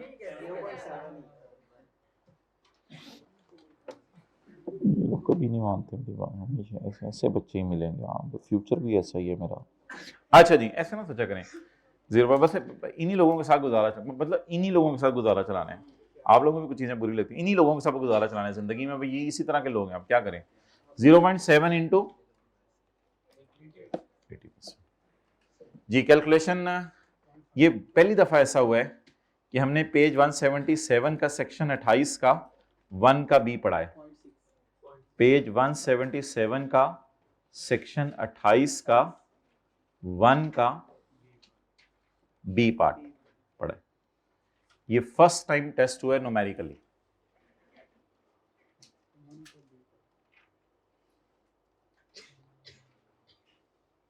लिखें ये प्रोविजन हमेशा जहन में रखनी है जब भी गाड़ी की कॉस्ट दी हो।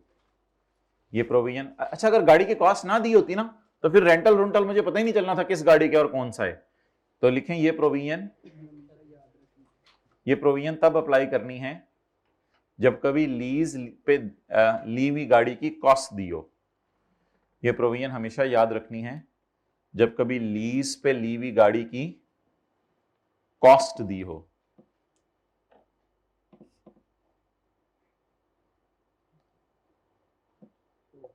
और वो कॉस्ट 2.5 से ज्यादा हो, ये भी लिख लें, और वो कॉस्ट 2.5 से ज्यादा हो।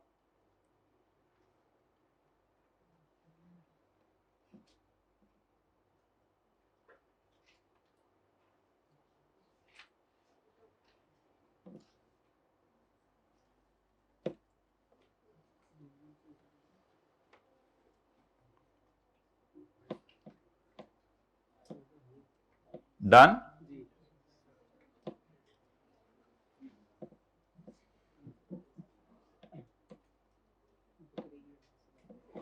चलें जी, दोबारा जरा फोकस करके पढ़ें। हमारा कानून क्या चाहता है कि ऐसी गाड़ी किराए पे ली जाए जिसकी कॉस्ट 25 लाख तक हो। बोले हमारा कानून क्या चाहता है? ऐसी गाड़ी किराए पे ली जाए जिसकी कॉस्ट, लेकिन अगर हम 2.5 के बजाय 10.5 कॉस्ट वाली गाड़ी ले लें किराए पे, ये तो मसले की बात है। इस मसले को कैसे एड्रेस किया करेंगे, ये जरा फॉर्मूला देखें क्या बनेगा। किराया डिवाइडेड बाय, किसी ने रट्टा मारना है रट्टा मार ले, मुझे कोई मसला नहीं, लॉजिक नहीं याद रहती बिल्कुल कोई प्रॉब्लम नहीं, घर जाके ए इंटू बी ओवर सी फॉर्मूला बना ले। ए क्या होगा मिसाल के तौर पे, अगर हम इसको मिसाल के तौर पे ए इंटू बी ओवर सी बनाए, अपनी तरफ से फॉर्मूला बना सकते हैं, उसमें क्या मसला है। तो A will be the rental paid during the year and C will be the total cost given in question and 2.5 is the cost given in law. ये फॉर्मूला बनेगा। What is this, rental for the year, इसको जरूर रट्टा मार लीजिएगा। And what is this, cost given in question, and what is this, cost given in law. आप मुझे बताएं वैसे लॉजिक पे चलें, किराया 3 होगा या काफी कम होगा? 3 तो 10.5 वाली गाड़ी के ना, 2.5 वाली गाड़ी का किराया तो सिर्फ 0.7, लेकिन जाहिर बात है बिजनेस में तो एसेट सारा इस्तेमाल नहीं हो रहा, तो रेंट सिर्फ कितना माइनस करने की इजाजत होगी, 0. लेकिन उधर शो करते हैं पूरी कैलकुलेशन। तो हमारी पुरानी आदत होती है, आपको पता है, लीज रेंटल क्या करते हैं, माइनस करते हैं। हाँ, रेंटल 3 माइनस कर दूं, 3 माइनस कर दूं? नहीं नहीं, किराया तो वैसे 3 ही है ना वैसे, लेकिन 3 माइनस ना करें, 3 को अंदर लाएं जरा। 3 तो कितने वाली गाड़ी का है? अगर गाड़ी ही सस्ती होती तो तू कितना होता?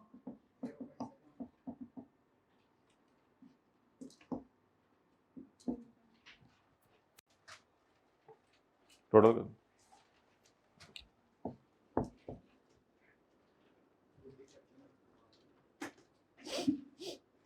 इनको टोटल करना भी नहीं आता। जल्दी कराओ ना, टोटल केड़े पिंडों आयो, छेती कराओ। इसका मतलब ये नहीं होता कि पेंड वाले कैलकुलेशन सही नहीं करे, कई शहरी भी फारग होते हैं, मतलब ये कि टेंटिवली रहना होता है, शहरी पिंडी से कोई फर्क नहीं पड़ता। चलें,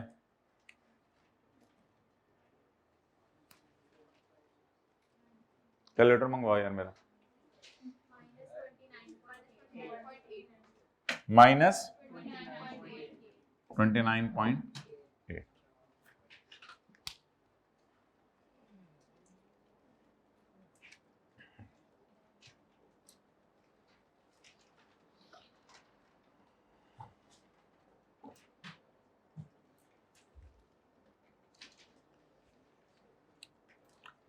अच्छा भाई, अब जो है वो आप लोगों ने न्यूमेरिकल का फेस बनाना है। मिस्टर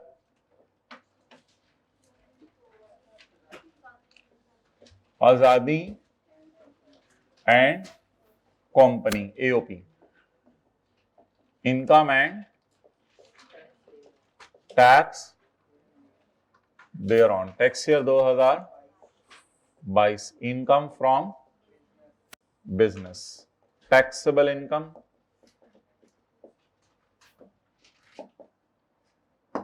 चलिए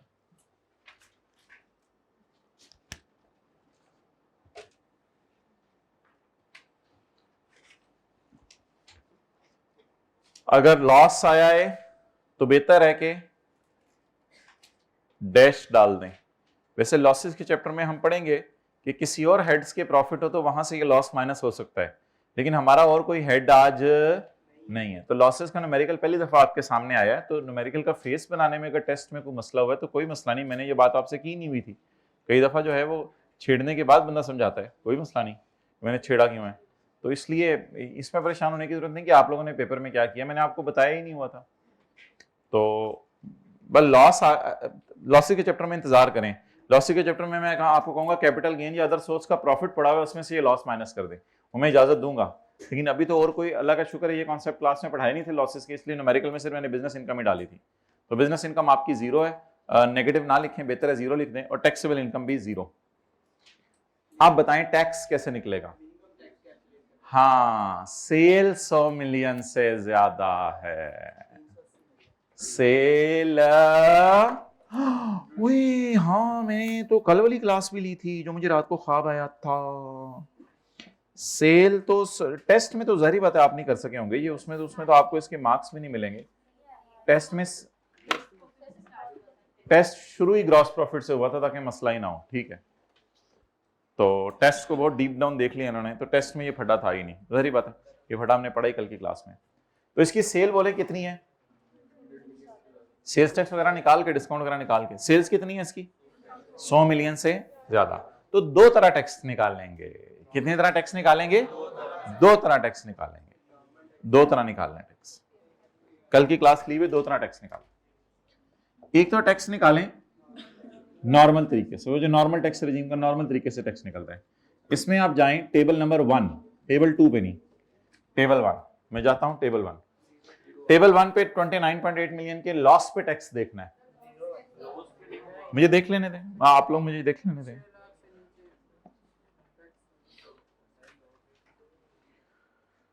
तो टेबल 1 में नेगेटिव फिगर्स पे टैक्स दिया नहीं हुआ, सिर्फ पॉजिटिव फिगर्स पे टैक्स दिया हुआ है। तो नॉर्मल तरीके से टैक्स कितना बन रहा है, 0। इसको अंदर रखें। मैं बुझाऊं, चुप मैं बुझाऊं अंदर।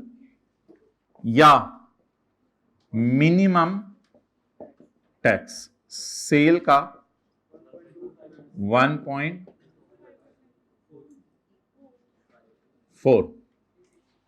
ये बंदा कितना लेके आ रहा था, 0। ये बंदा कितना लेके आ रहा था, हुकूमत ने कहा कम से कम 4 तो दे दो ना, कम से कम 4 मिलियन का टैक्स तो दे दो ना, दे दो ना, दे दो ना, नहीं नहीं दो, सॉरी देना पड़ेगा। Payable to government is 4। सवाल खत्म हो गया। लेके कितना आ रहा था, हुकूमत ने कहा कितना दे दो, 4, तो 4 देना पड़ेगा जी। उसकी तो मैं देखता हूँ सवाल में कैरी फॉरवर्ड मांगे में या नहीं, रिक्वायरमेंट में मुझे देख लेने दें कैरी फॉरवर्ड मांगे में या नहीं, फिर मैं बता देता हूँ कैरी फॉरवर्ड क्या करना है।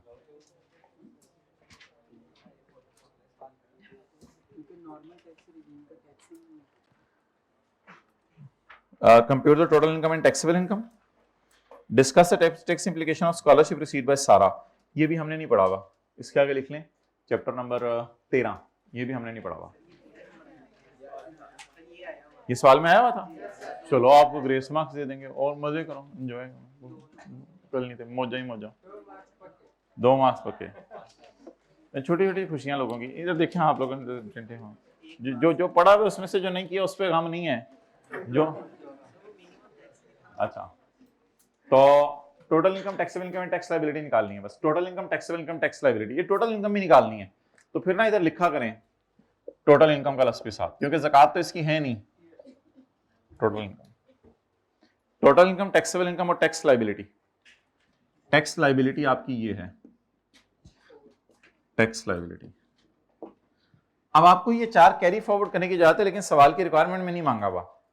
कितना टैक्स देना चाह रहे थे, कितना दे दिया, कितना डिस्काउंट मिलेगा फ्यूचर में, लेकिन उसको छोड़ें, वो सवाल ने रिक्वायरमेंट में मांगा नहीं कैरी फॉरवर्ड के अमाउंट्स।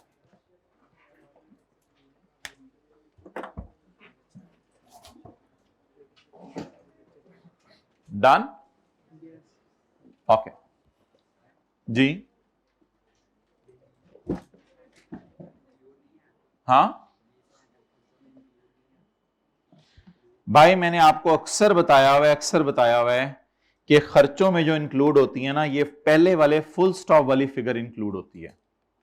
भाई पूछ रहे हैं ये रेंटल खर्चों में इंक्लूड नहीं है, नहीं इंक्लूड।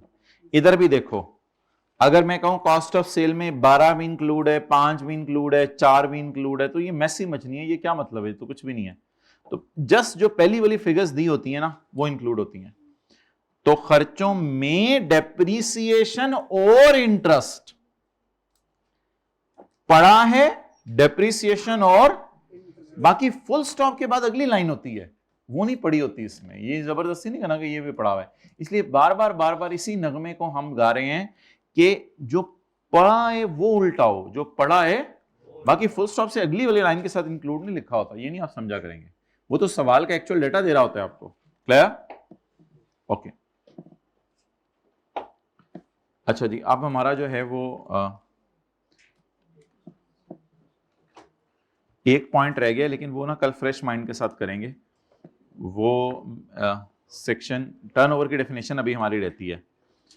टर्नओवर की डेफिनेशन में ना आखिरी पॉइंट हमारा रह गया था, वो इंशाल्लाह हम कल करेंगे। लेकिन फिलहाल चैप्टर इसमें पास्ट पेपर्स पे आए जरा भाई। ये सवाल कर लिया था आपने क्वेश्चन 45 होमवर्क में? ये अभी ये परसों होमवर्क में दिया नहीं था? हो गया था? दिया था ना होमवर्क में? अच्छा चलें पढ़ लेते हैं, 1-2 मिनट दीजिएगा, कर लेते हैं। Respond to the following situation. Well, my responses are not for you, examiner. Sorry. Under the provision of Khalaji Ordinance 2001 made for Khaluji. On 1 July 2014 को, ये कभी भी नहीं सवाल मिलेगा आपको, ये हो ही नहीं सकता सवाल मिले। सफाई पलटते रहेंगे, क्लास खत्म हो जाएगी उतनी देर में। Page 197। On 1 July 2014 Ahmed purchase 2 मुजस्मे, एक 4,10,000 का, दूसरा 4,75,000 का।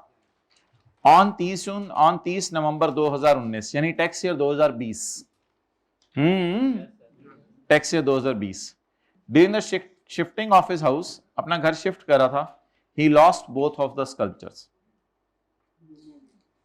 दोनों ही गुम हो गए। ऑन 15 जनवरी 20, 2 महीने बाद, he received insurance claim of 940 as a single transaction against the loss of 2 sculptures. Calculator देना। The fair market value of both sculpture at the time of loss was, बोले बड़ा डिफरेंस से कैलकुलेटर है यार, ये कहां से मिलता है? उर्दूजार। तो उनकी फेयर वैल्यूज ये थी। मुझे बताएं कि ये फड्डा कंसिडरेशन के सेक्शन में पड़ा था या कॉस्ट के सेक्शन में पड़ा था?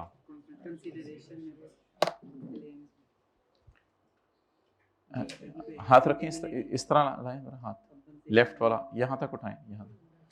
हमने ये पढ़ा था, बोले हमने ये पढ़ा था कि जब एक एसेट हो, जब और उसका बाद में कभी जाके टुकड़ा बिक जाए, उसका कोई टुकड़ा बिक जाए, तो उसकी कॉस्ट को अलग अलग करना पड़ेगा उन फेयर वैल्यूज की बेस पे जो फेयर वैल्यू ढक्कन की और मार्कर की थी ऑन डेट ऑफ परचेज। ये कॉन्सेप्ट नहीं, सॉरी, ये कॉन्सेप्ट नहीं हम पढ़े। हम ये कॉन्सेप्ट पढ़े हैं कि आपने 2 अलग अलग चीजें खरीदी हैं, आपने 2, और जब आपने इनको बेचा, तो बेचा इकट्ठा, ये वाला कॉन्सेप्ट कॉस्ट में पढ़ा था या कंसीडरेशन में पढ़ा था? कॉस्ट में पढ़ा था या कंसीडरेशन में? कंसीडरेशन में पढ़ा। ठीक है, देख लो, अगला सूट का भी नाप ले लो। अच्छा, अब माय डियर मुझे बताएं कि मैंने क्या लंप सम दोनों चीजें इकट्ठी बेची हैं? बोले ना जल्दी, मैंने लंप सम दोनों चीजें इकट्ठी बेची हैं। कितने का स्कल्पचर ए बेचा, कितने का स्कल्पचर बी बेचा? वो तो इकट्ठे पैसे हैं, 9,40,000 है ना, सिंगल ट्रांजैक्शन। अब मैं क्या करूं फिर?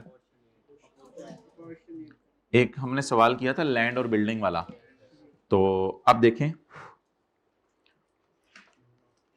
Gain on sculpture 1 and gain और लॉस, पता नहीं गेन आए लॉस है, ऐसे ऊपर गेन डाल दिया। हाँ, गेन ऑन स्कल्पचर 2। कॉस्ट बता दें दोनों की।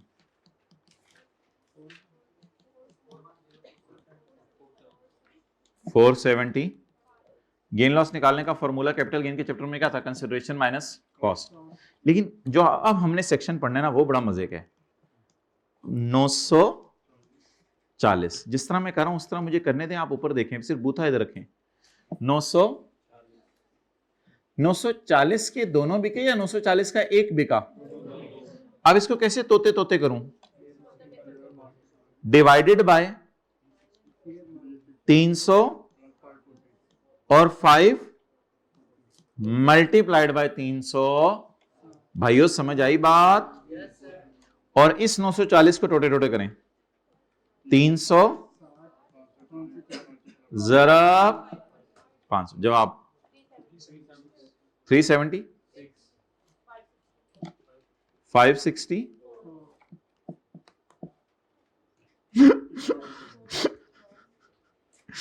लॉस आ रहे, कितना लॉस आ रहा है भाई? भाई स्कल्पचर वगैरह पे लॉस रिकॉर्ड करने की इजाजत नहीं है। स्कल्पचर, क्वाइन, मेडोलियन, ज्वेलरी पे लॉस माइनस करने की इजाजत, इस पे गेन रिकॉर्ड करने की इजाजत। तो टैक्सेबल इनकम में 89 जाएगा या 89 माइनस 34? सिर्फ 89 जाएगा। अच्छा, ये पता कैसे चला करेगा कि कॉस्ट को टोटे टोटे करने हैं या कंसिडरेशन को दोनों में टोटे टोटे करने हैं? अगर कोई एक एसेट हो उसके दो हिस्से कर दें तो ये तो फिर कॉस्ट को अलग अलग करना पड़ेगा, लेकिन अगर दो एसेट खरीदें और दोनों इकट्ठे बेच दें तो फिर कंसिडरेशन को टोटे टोटे करना पड़ेगा। जा रहा हूं मैं, जाएं। कैसे कैसे लोग आ गए हैं दुनिया